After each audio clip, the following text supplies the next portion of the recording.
Shalom and welcome to the final series in our three-part teaching presentation on the Parashat Shemini, which is lesson number 26 or week 26. We're going to be looking at Leviticus chapter 11 or Vayikra chapter 11, foods of death and foods of life. Alright, I want to thank you again for joining us, and I hope that you have been blessed, that you have been challenged, and that you have been learning a number of stuff from our two previous lessons, from the other lessons that we've been teaching. Alright, so today we're going to be looking at the foods of death and the foods of life, and I'm excited because Yahweh has some really rich stuff in store for us this yom. Let's begin by going through our lesson outline. Alright, so here's our lesson outline: the laws of kashrut, or the laws of proper foods and vessels. Leviticus chapter 11 verses 1 through to 47, and it's entitled Foods of Death and Foods of Life. Here we go now through the outline. Verses 1 to 8 speaks about the beasts that may and may not be eaten, sea creatures that may and may not be eaten, verses 9 through to 12, birds that may and may not be eaten, verses 13 to 21, insects that may and may not be eaten, and that is verses 22 to 23, beasts whose carcasses defile you, verses 24 through to 28, creeping things whose carcasses defile you, verses 29 to 31, how furniture becomes defiled, verses 32 to 38, natural death of clean animal and how that affects you, verses 39 through to 40, and crawling creatures that must not be eaten. Alright, let's take a look now at the suggested questions that you can go through with your discipleship study group, or if you are a part of our discipleship study groups, then these are questions that you should seek to answer. So you should go right to your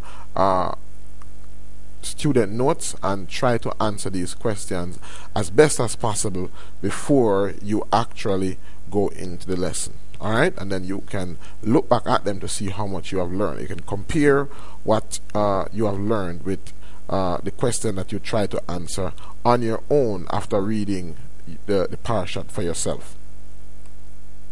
Alright, so here are the questions, suggested questions. What are the two realms of the Torah? What happens when the cycle of harmony is broken?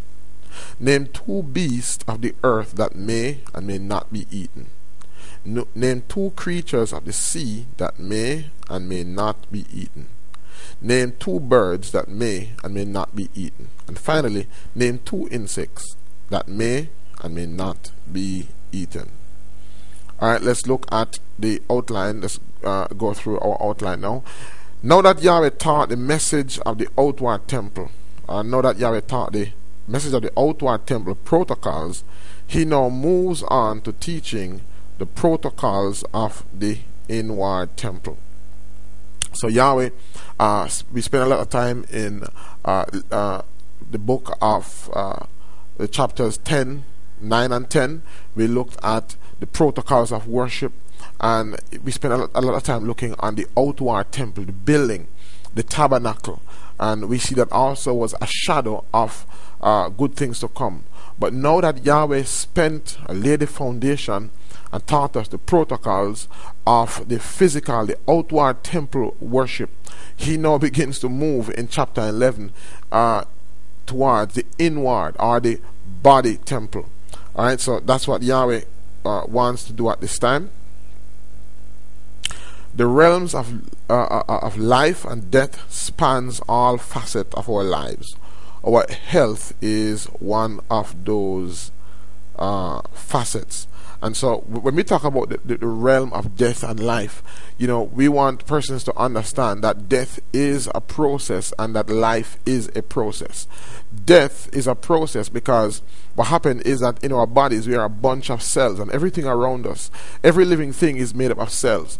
And so those cells are either multiplying to build up, or they are dying or dividing to bring death. And so life is a building up process whereas death is a breaking down process.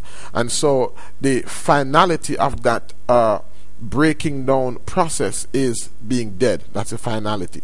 And so there are things that you can do to speed up the breaking down process. Alright, so there are things that you can do to speed up the breaking down process, and also there are things that you can do to speed up the building up process. So when you are dying, what is happening is that the breaking down process is being speeded up, whereas the building up process is being slowed down.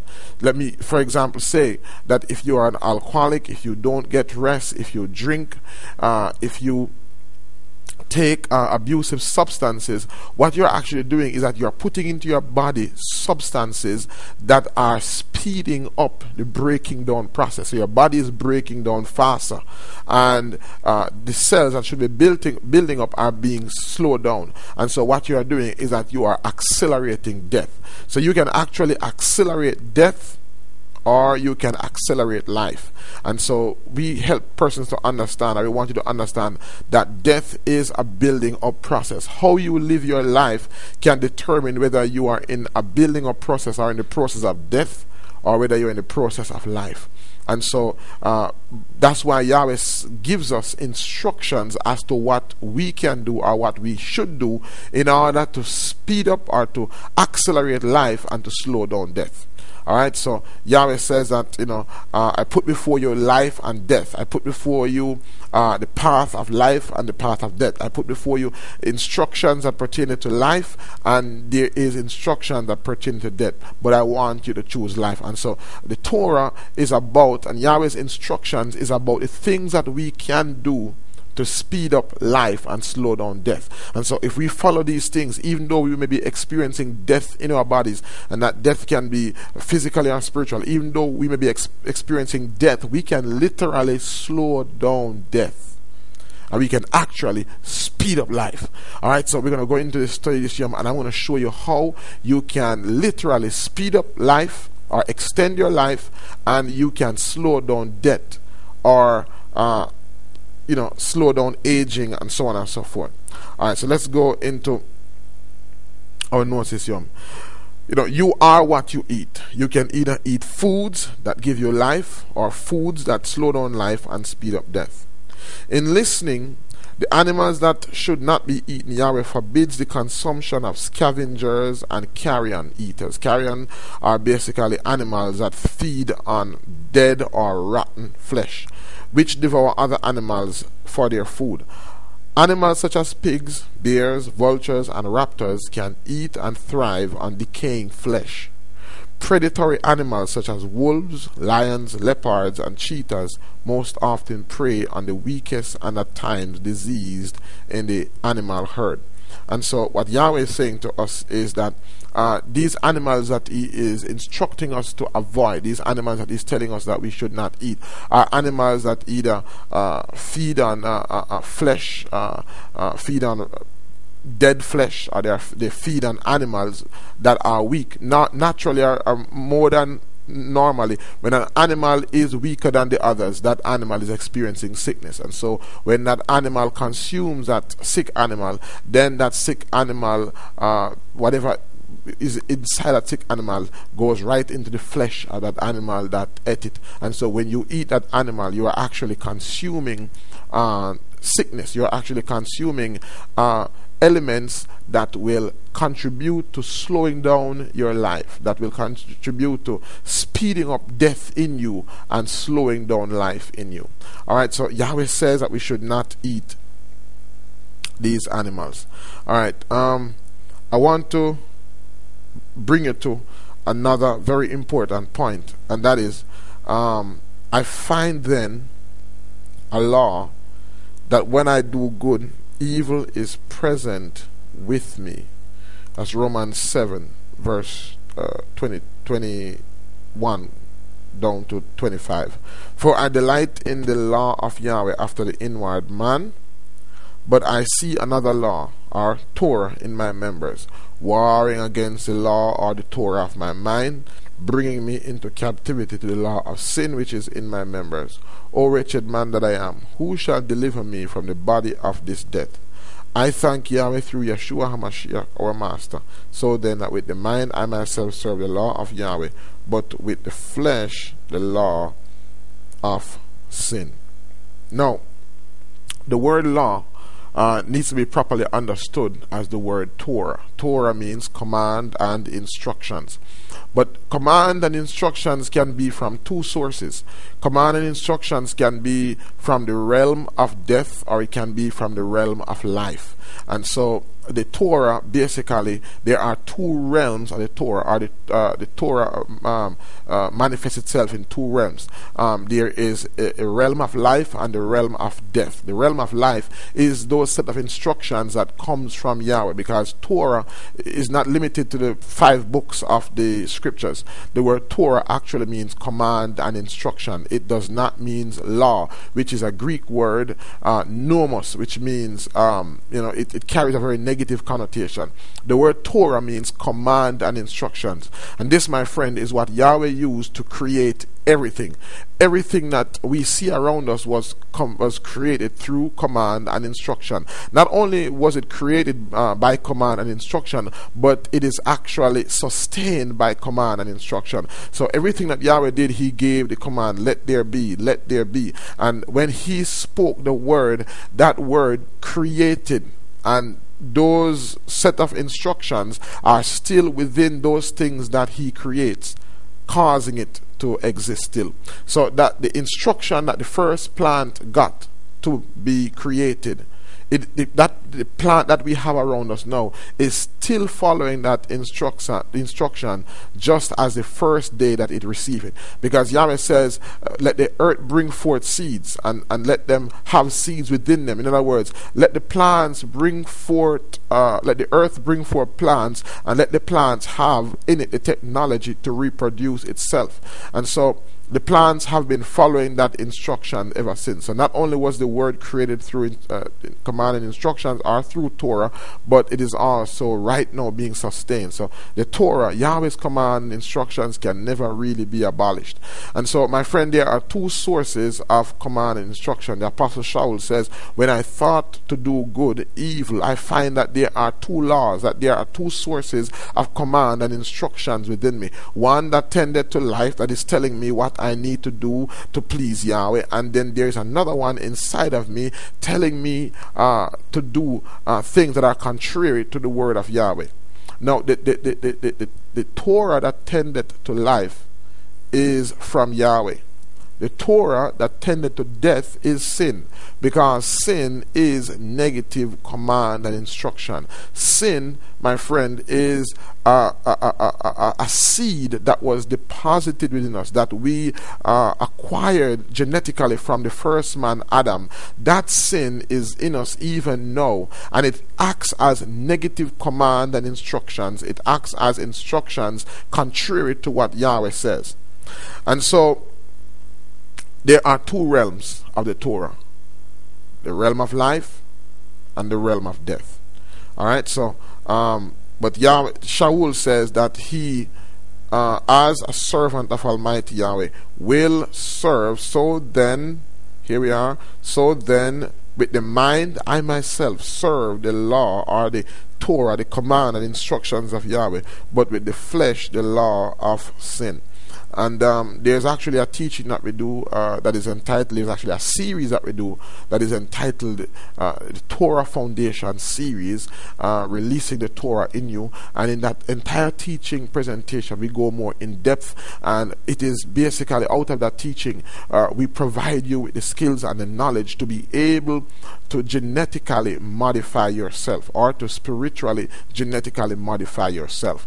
Yahweh has given us the tools so that we can conquer sin in our flesh. And so in that teaching presentation series that is entitled Torah Foundation series, we make that knowledge from the word of Yahweh available, that persons are able to understand the word with a more accurate understanding. Alright, so there are two realms of the Torah. And so the Torah, when it was given, Yahweh's Torah, or the Torah that tended to life, is designed to bring us into the realm of life and not in the realm of death. Now, I want to say to you that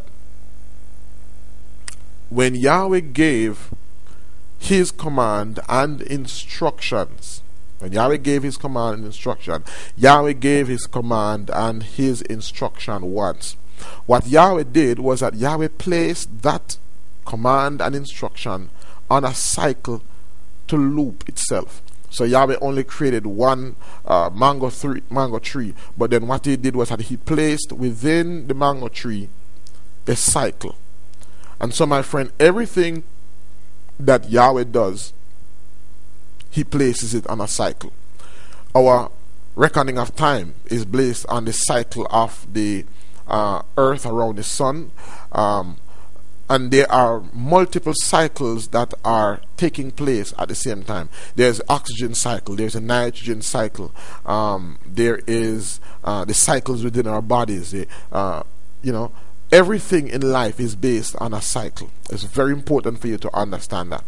Very important for you to understand that everything in life is based on a cycle, because a cycle is what ensures the perpetuation of a thing.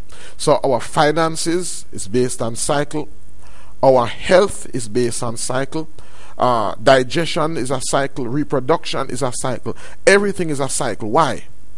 Because for a cycle to be completed, it has set targets. A cycle, when all the targets are met, creates harmony. Alright? So this is a cycle of harmony. This, my friend, are the different targets within the cycle. When all of these targets are being met, then the result is harmony. As long as all of these cycles are being met. So Yahweh's Torah, Yahweh gives his instructions, and his instructions are these targets. So Yahweh says, thou shalt. These are the targets that must be met. As long as these targets are being met, the end result is going to be harmony. And my friend, if there is no harmony, there can be no peace. Now, the cycle of harmony affects our finances, the cycle of harmony affects our health, the cycle of harmony affects our relationships, the cycle of harmony affects our environment. Everything in life is based on a cycle. And as long as these targets are being met, which are Yahweh's ideals, Yahweh's expectations, as long as Yahweh's expectation and his will is being met, it creates a cycle round and round, round and around, and we experience the result of peace, we experience the result of prosperity, we experience the result of harmony. However, when these targets are not being met, this is what happens. Because, so many times we talk about sin.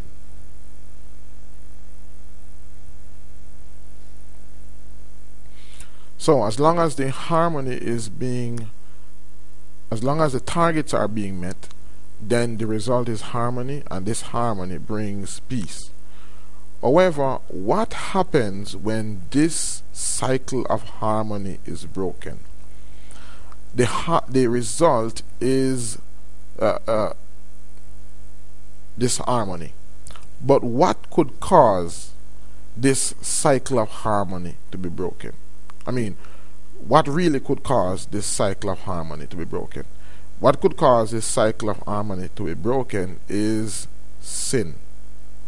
Now, the word says that sin is a transgression of Yahweh's law or instruction. 1 John 3 verse 4 says, whosoever committed sin transgressed also the law or the Torah or the commands and instructions of Yahweh. For sin is a transgression of the law, or sin is a transgression of the Torah. Now, when we say sin is a transgression of Yahweh's Torah, It is defining sin. What we are doing is we are defining sin. And so, for a very long time, that's why sin was so appealing to so many persons, because a lot of times we define sin and we don't explain it. When I heard the definition that sin means missing the mark, my first logical question is, what is this mark? What is this mark that we are missing? If we don't know what that mark is, then it's possible for us to have that mark right in our hand and don't even know. We have to know what that mark is. If we don't understand what that mark is, we won't even know when it's before us, so that we can know that we are actually missing it. And so, one of the most important questions that we need to ask is, what is this mark that we are missing? Since sin is missing the mark, I need to know what that mark is so that I can know when I'm missing it. Right? Now, I prayed to Yahweh. I sought Yahweh about this, and Yahweh gave me a revelation. And so, what I'm going to do right now, I'm going to seek to not only define sin, but I'm going to seek to explain sin. I pray that you will be blessed by this understanding, as I was blessed when Yahweh made it known unto me. The word sin comes from the Hebrew word 2403, kataha. And as I said, it means to miss the mark. However, the big question is, what is that mark? That mark is Yahweh's intended target for the cycle of harmony to continue. In other words, sin, that target that it says that we are missing, is the intended target. That mark that it says that we are missing is the intended target for the cycle of harmony to continue. Sin is negative Torah. It therefore creates disharmony. Now, I want you to look at this chart that I'm going to put up on the screen. When the cycle of harmony is broken. Now, this is kataha, means missing the mark. These are the marks that we miss whenever we sin. So these marks are the targets, the intended targets that Yahweh expects us to hit each time for the cycle of harmony to continue. However, when we miss the target, like how we miss this one here, when we miss the target, what happened is that disharmony is created, or dis-ease is created, or sickness is created. No wonder all disease at the root of it is kataha, or sin. At the root of it is a target that is not being met. In other words, there are multiple targets in our bodies. These targets, as I said, is not only physically, it's spiritual, it's financial. In every sphere of our lives, there are targets, set targets that Yahweh says that we have to hit in order to ensure harmony, or to ensure the cycle of harmony to continue. However, when these targets are missed, it creates disharmony. It creates dis-ease. And so, what we need to do, therefore, is that we need to know what these targets are. The Torah tells us what these targets are. And so, as long as we are striking, as long as we are hitting these targets, then the result is going to be harmony in our physical life, it's going to be harmony in our spiritual life, it's going to be harmony in our emotional life. In other words, in any sphere of our life that we are experiencing dis-ease, discontentment, it means that there are specific targets that are not being met, that are not being fulfilled. And if we want to know what to do, then we have to go back to the Torah. As we go into the lesson, the parashat for next week, then you are going to realize why the priests, who are the spiritual leaders in Israel also had were responsible for the medical well-being of the children of Israel, because in life everything is based on target. And so once these targets are not being met, if you're not tithing, that target is not being met, if you are not saving, if you are not being prudent, then the result is going to be catastrophic on your financial life. If you are not eating properly, then the result is going to be catastrophic in your health. And so sin, therefore, or kataha, means missing the mark. What are those marks? Those marks are Yahweh's target points for the cycle of harmony to continue. And so Yahweh has given us these targets because he wants us to know what the targets are so that we can hit them. And that's why righteousness, the whole concept of righteousness in the Hebrew alphabet, in the Hebrew concept, is an arrow hitting the mark, hitting the bullseye, straight. The word righteousness means straight, hitting the mark. And so what Yahweh wants us to do is to hit those marks. And so that is the reason why, my friend, the Torah cannot be abolished. Because the Torah tells us what those marks are, what those targets are.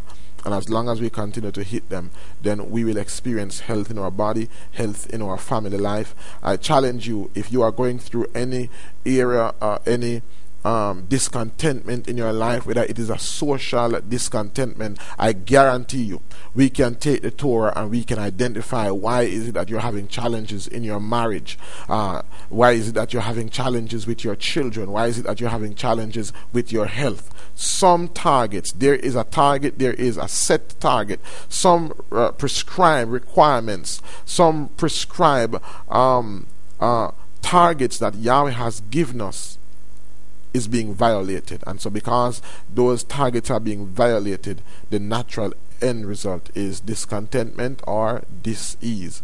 And so what you are guilty of is kataha, or you are guilty of sin. You know, many times when we tell persons that they are guilty of sin, they see it only from the standpoint of sins that are committed. Many times we are guilty of sins through omission, all right, because we commit sins through commission or by doing, and we commit sin by omission or not doing. Many times we don't do because we don't know. We don't know many times because we were not taught. And that is the reason why the job of the Kohen or the job of the priest were to teach the children of Israel the targets, the difference between the clean and the unclean, so that they could experience harmony or they could be at ease.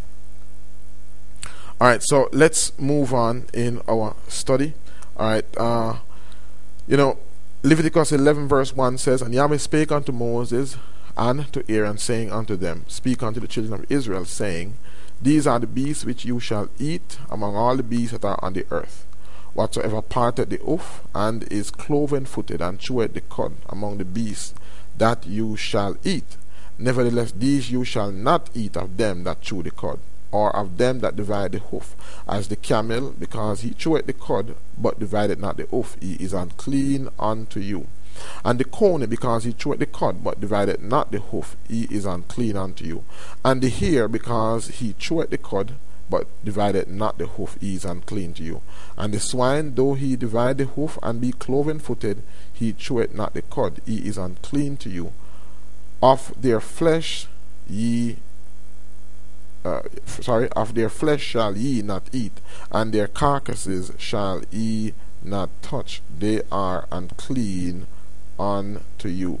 And so Yahweh gives instructions as it relates to the land creatures, as it relates to those animals on land which should not be eaten.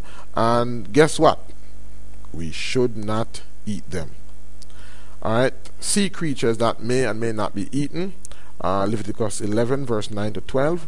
Now when it comes to sea creatures, bottom dwellers such as lobsters and crabs scavenge for dead animals on the sea floor. Shellfish such as oysters, clams and mussels similarly consume decaying organic matter that sinks to the sea floor, including sewage and sludge. Now, these are animals that we should not eat. These are creatures that we should not eat. I don't care how well they prepare them, they should not be eaten. Leviticus chapter 11 verse 9 says, These shall ye eat of all that are in the waters, whatsoever hath fins and scales in the waters, in the seas, and in the rivers, them shall ye eat, and all that have not fins and scales in the seas and in the rivers, of all that move in the waters, and of any living thing which is in the waters, they shall be an abomination unto you. They shall be even an abomination unto you. You shall not eat of their flesh, but you shall have their carcasses in abomination. Whatsoever hath no fins nor scales in the waters, that shall be an abomination unto you. And so many persons say, well, whatever your stomach can take, you should eat it. That is garbage. Again, we said that there are protocols to worship. And worship, my friends, is not lifting your hands and singing. Worship is a lifestyle. Your lifestyle unto Yahweh. How you live your life is what really is worship. And so how you live your life is what Yahweh is talking about. There's a protocol as to how you live your life when you say that you belong to Yahweh. Birds that may and may not be eaten, verses 13 to 21. And these are they which you shall and these are they which you shall have in abomination among the fowls. They shall not be eaten. They are an abomination. The eagle and the ostrich and the osprey and the vulture and the kite after his kind, every raven after his kind, and the owl and the night hawk and the cuckoo and the hawk after his kind, and the little owl and the cormorant and the great owl and the swan and the pelican and the gier eagle and the stork and the heron after her kind and the lapwing and the bat. All fowls that creep, going upon all four, shall be an abomination unto you. Yet these may ye eat of every flying creeping thing that goeth upon all four, which have legs above their feet to leap withal upon the earth. Now, it says that birds that go on all four. And so what it is talking about, those birds that have what is called that little foot or claw hanging, those are the birds that it says that should be eaten. Any bird that goes on all four of its toes or feet should not be eaten. That is the reason why chicken can be eaten, because if you look at a chicken, or if you have a chicken long enough, then you will see that there's a pseudo foot or a floating foot, as some would call it. And so this is how we identify those birds that should not be eaten. Alright, let's continue as we look now at the insects or that should and should not be eaten. Alright, creeping things whose carcasses defile you. Those also shall be unclean unto you among the creeping things that creep upon the earth, the weasel and the mouse, and the tortoise after his kind, and the ferret, and the chameleon, and the lizard, and the snail, and the mole. These are unclean to you among all that creep. Whosoever doth touch them, when they be dead, shall be unclean until the evening. Now, I don't know if you noticed, but the unclean animals that Yahweh speaks about, all the animals that Yahweh renders to be unclean, are not unclean while they are alive. So if you are to touch a swine or to touch any of these animals or birds that are designated to be unclean or regular or common while they are alive, then you are not defiled. It is touching their carcasses, it is touching their dead bodies that defiles you. Alright, and that defilement is a natural defilement, where the scripture says that you are defiled until the evening. There are two types of defilement. There are natural defilements that make you unclean until the evening, and there are irregular defilements, and these defilements last for as long as 7 days. And so Yahweh is not teaching us to scorn. Yahweh is just helping us to understand how to separate things, because these creatures are more susceptible to passing on diseases. And so Yahweh wants to just set the foundation for us to understand how we should treat them and how we should move around them. Alright, how furniture becomes defiled, verses 32 to 38. And upon whatsoever any of them, when they are dead, doth fall, it shall be unclean, whether it be any vessel of wood, or raiment, or skin, or sack. Whatsoever vessel it be, wherein any work is done, it must be put into water, and it shall be unclean until the even, so it shall be cleansed. And every earthen vessel, that is, vessels made from clay, and so on, whereinto any of them falleth, whatsoever is in it shall be unclean, and you shall break it.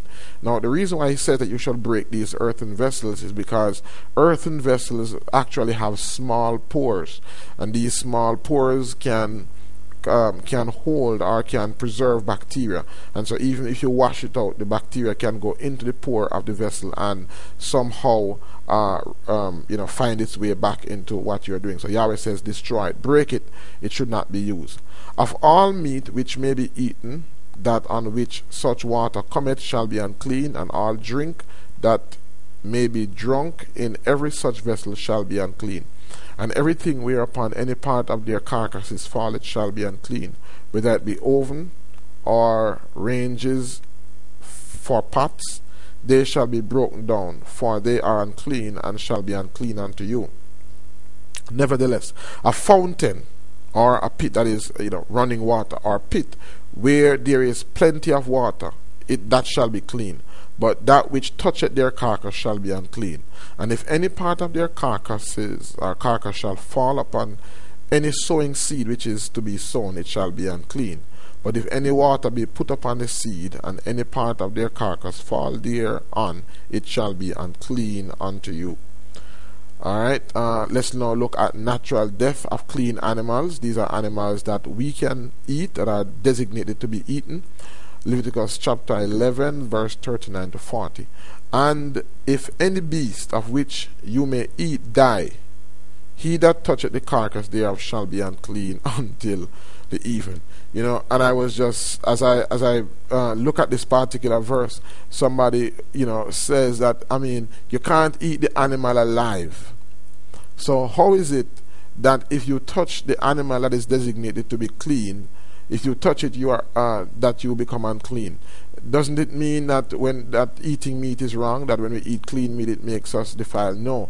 What the scripture there means when it says any animal that dies, it's talking about animals that die natural death, animals that were not slaughtered. Right? Verse 40, and he that eateth of the carcass of it shall wash his clothes and be unclean until the even. He also that beareth the carcass of it shall wash his clothes and be unclean until the even. This, my friend, raises a very important point, that it is not only that Yahweh identifies clean animals that should be eaten, but clean animals have to be slaughtered in a prescribed way. Yahweh instructs us that we should not eat blood. And so if a clean animal, if an animal that is designated as being clean, such as chicken or cow or goat, if any one of those animals die naturally and their blood is not properly drained, then that animal becomes unclean unto you.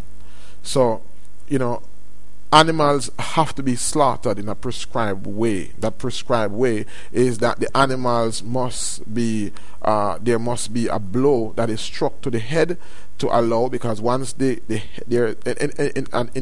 any part of your body that you receive a blow, the body automatically sends a rush of blood to that part of the body, and the brain is telling the body that that part of the body needs blood to be healed. And so what happens is that the animal has to be struck a blow at the head so that the heart will begin to rush the blood to the head, and then the animal's throat needs to be cut. Once that is done, then the blood is more likely to be properly drained from the animal. And so if we eat animal that is strangled, if you eat an animal that was hit by a car, so many times you may be going to Kingston or going on a far journey, and while you're on the highway, a car may accidentally hit an animal, and that animal may be an animal that is considered to be kosher or clean, and you're saying, well, here I'm just so blessed, here is some free meat.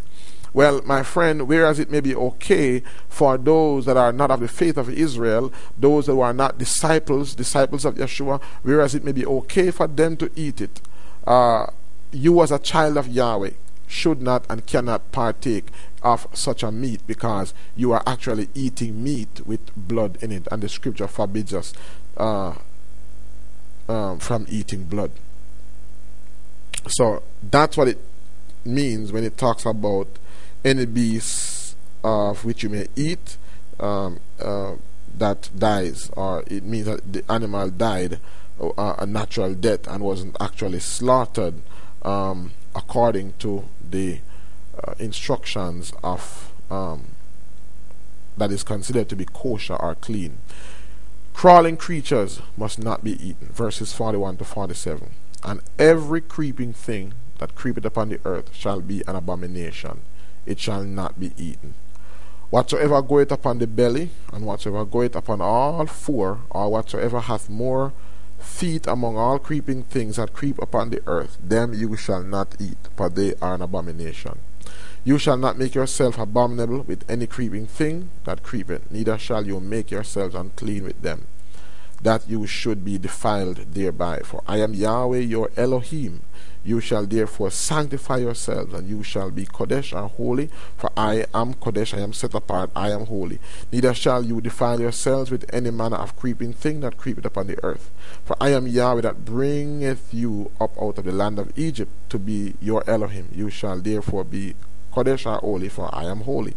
This is the law of the beasts, and of the fowl, and of every living creature that moveth in the waters, and of every creature that creepeth upon the earth, to make a difference between the unclean and the clean, and between the beast that may be eaten and the beast that may not be eaten. So Yahweh, is saying that these are the instructions pertaining the meats, the foods of life, and the foods of death. Now, doctors offer their view. Well, I'm not saying that it's important. Even though we do not need man's thumbs up to follow Yahweh's words, it's very interesting to hear what some doctors are saying. Listen to what some of them are saying. We have only discovered that animal fat is bad for us in the last 50 years. To the Christian, a century ago, the directive in Leviticus 3:17 to avoid animal fat made no sense at all. Yet it's clear to us today. What if there's something in lobsters that's harmful to our health? What if we don't discover what it is until 50 years from now?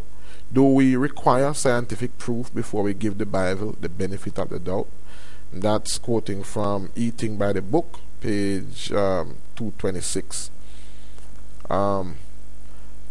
Listen to this paragraph. The largest cholera outbreak in the United States occurred in Louisiana from August through October 1986. The symptoms of cholera are explosive diarrhea leading to rapid dehydration, unconsciousness, hypertension, and death. What did the stricken people eat? The incriminating meals were found to include rice noodles with shrimp, pork, vegetables, mussels, soup, pig blood coagulated with vinegar, and salty brine shrimp with mixed vegetables. Shellfish can be placed in a body of water, and shellfish like the shrimp and the lobsters and so on. Shellfish can be placed in a body of water that is contaminated with cholera bacteria, and they will purify the water. Yes, they will purify the water. Shrimp, oysters, crabs, scallops, and mussels are particularly efficient at this. They filter large volumes of water every day. Sewage laden with chemicals, toxins, and harmful bacteria, parasites, and viruses become concentrated in those shellfish. The cause of cholera outbreaks in several areas has been traced to contaminated shrimp, crab, oysters, and clams. My friend, these manufacturers are canning. They are putting in cans and in tins those animals, those creatures that Yahweh placed to clean up the earth. And so when you eat their flesh, you are eating all the garbage. You are eating all the poison. And so what you are doing, because you are disobeying Yahweh, because you are missing the mark, then what is happening is that you are guilty of kataha, sin. And so the result is going to be disharmony. It's going to be discontentment in your body. And so what we need to do is repent and follow Yahweh's guidelines. Reading all this, you might not be surprised to learn that the state legislature of California proposed a law requiring the food industry to label shellfish with a message warning. This food may be dangerous to your health. Why? In a single year, 50 deaths and many hospitalizations were found to have been caused by eating shellfish. My friend, it is clear that as we look in, as we have gone through this teaching presentation, Shemini, our 8th, that Yahweh requires us to be Kodesh. Yahweh requires us to be separated. Yahweh requires us to meet His protocols so that we can enter into that place, that 8th, that position of that day of newness, that He can begin to do in us what He wants to do. Yahweh has shared with us the protocols of worship as it relates to the physical temple. He has shown us the protocols as it relates to leadership, as it relates to the General Assembly, and now He has shown us the protocols as it relates to this temple, our body. Yahweh is saying that our worship, our lifestyle, if we say that we are following Him, our lifestyle, which is our worship, cannot be based on our standards, cannot be based on our preferences. It must be based on His instructions. And notice it says, for I am Kodesh.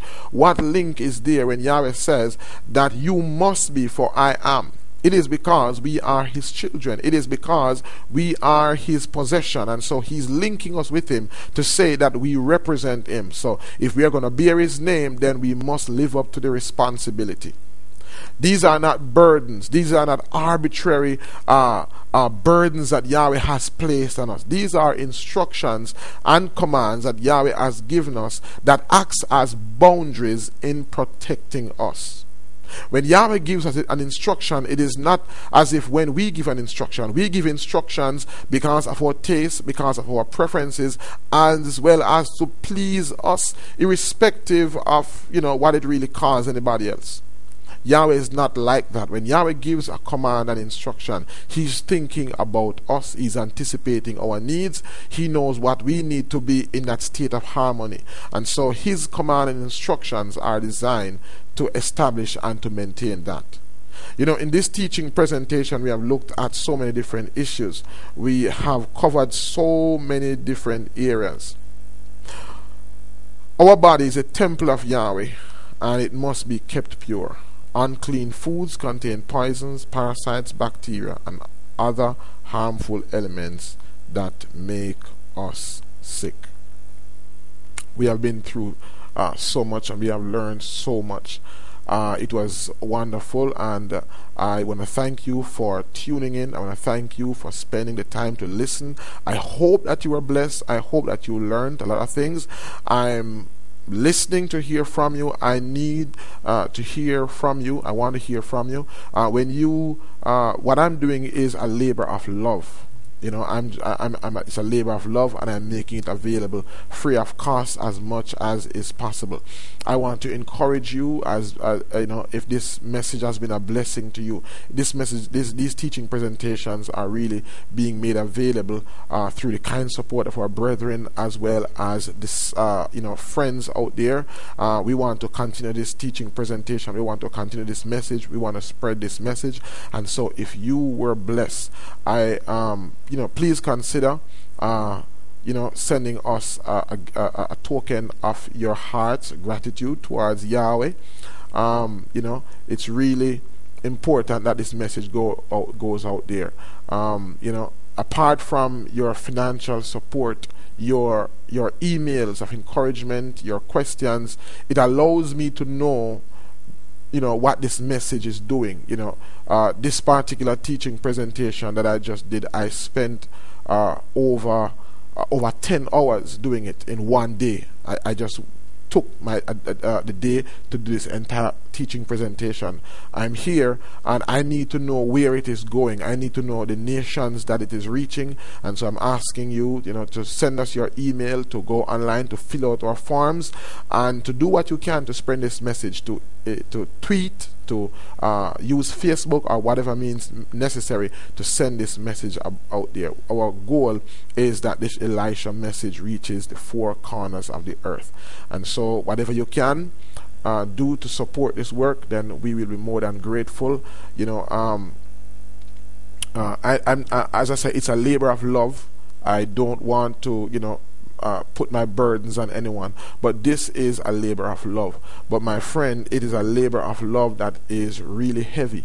All of these teachings, all of the videoing, all the work that goes into it right now, we have so many responsibilities, and we want persons who can come on board and help us, but we need your financial support, we need your financial contribution, so that we can make this work much more efficient and much more easier in getting it out there. I want to thank you again for tuning in to our teaching presentation series, and until next time, I want to say to you, Shabbat Shalom, may Yahweh bless you. And as I said, as we often do, we close our we close all of our teaching presentations with the Aaronic blessing. I have no blessing to give you. I can only declare what Yahweh says that we should do. And so at this time, I want to ask you to just stretch your hands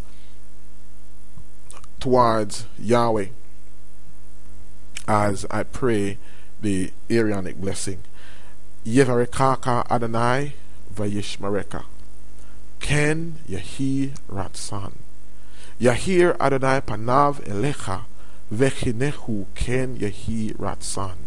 Yisa Adonai panav elecha vehasim shalom ken yehi ratsan. Friends, may Yahweh bless you. May Yahweh keep you. Until I hear from you, or until I meet you and see you, this is Marlon Hurlock saying to you, Shabbat Shalom.